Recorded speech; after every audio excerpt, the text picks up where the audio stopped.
The limit statement provides an overview of the total trading and investing limits available to you for the entire year. To access this, go to the report section and select the option for limit statement.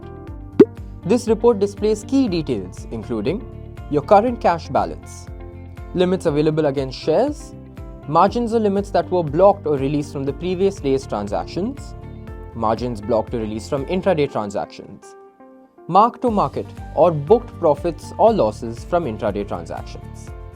The final net available trading limit is the sum of all this information. As per SEBI and exchange guidelines, any unsettled profit may not be available for further trading until it is settled.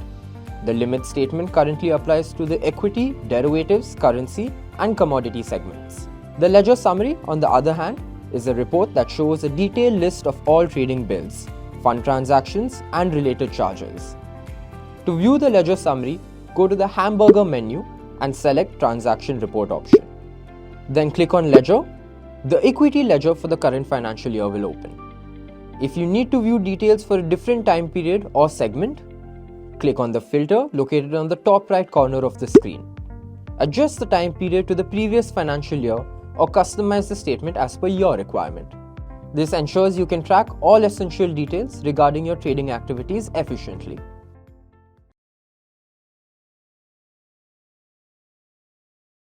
Mutual fund investments are subject to market risks. Read all scheme-related documents carefully before investing.